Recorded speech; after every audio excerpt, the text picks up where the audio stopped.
accessibility and intentionality. Close your eyes for a little while. You won't need to see for this. Don't worry, won't take long. When you've been playing games as long as I have, you come to take a lot of things for granted.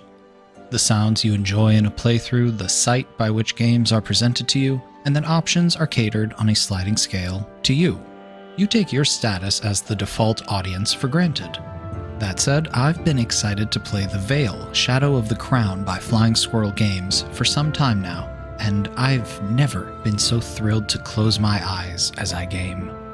The short version is that playing the Vale does not require any sight.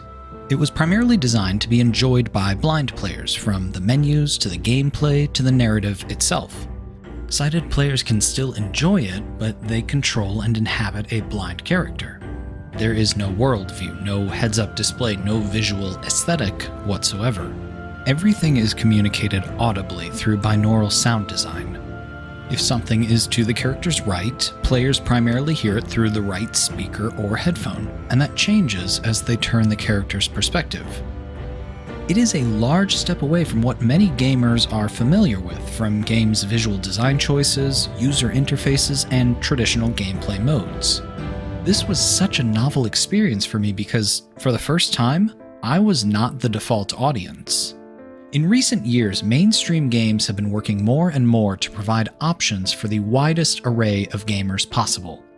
Adjustable subtitle size, font choice and readability options, color blindness and high contrast visual modes, aim assists, player invincibility, QuickTime event assistance, and wider arrays of difficulty options.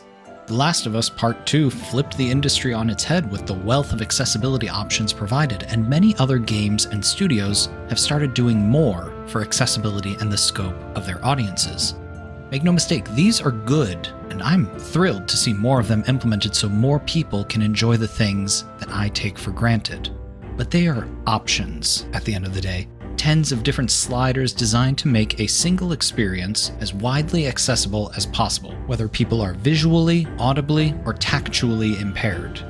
Games with those accessibility options are designed to do just that. Make games accessible to the widest audience possible. Rarely, if ever, do I find games designed for disabled audiences. Rare though they are, I've dabbled in sightless games before. Shades of Doom, an audio-only version of 1993's Doom, chief among them. But it felt robotic. Playable, but sterile. More like a gimmick than a proper experiment. A proof of concept. And then comes the Vale. Players don't need a visual on the screen to know what's going on, and it doesn't require memorizing swaths of instructions or inputs. From the start, it is narratively engaging and hooks players into a steady drip of both mechanics and storytelling. It is apparent that this experience isn't a gimmick or a trick. It's all intentionally and passionately designed. And most of all, it is empowering. The player character, the blind Princess Alexandra, is capable of standing her ground against several enemies at once. Often she is in a position of protecting those around her rather than being protected by them. The Vale celebrates and elevates Alexandra's blindness, making it core to the entire gameplay experience and the narrative. Blindness is not merely a character's disability or a gameplay feature in the Vale. It is a narrative focal point, capable of granting power and perspective that those with sight can hardly dream of. Much of what I hear and lament about games is the obsession with graphics and pure visuals, whether in terms of photorealism, new gore engines, or some other nightmare of fidelity. The Vale has reinforced how little those can matter with the right experience. And this is only the beginning.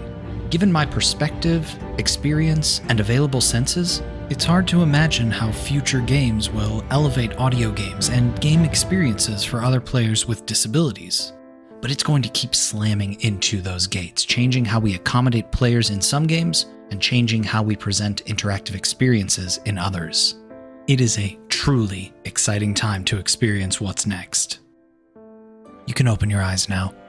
I'll talk to you again soon. Gameplay footage from The Vale, Shadow of the Crown by Flying Squirrel Games. You have been hearing The Vale 1 by Tom Mullins, from the original soundtrack to The Vale, Shadow of the Crown.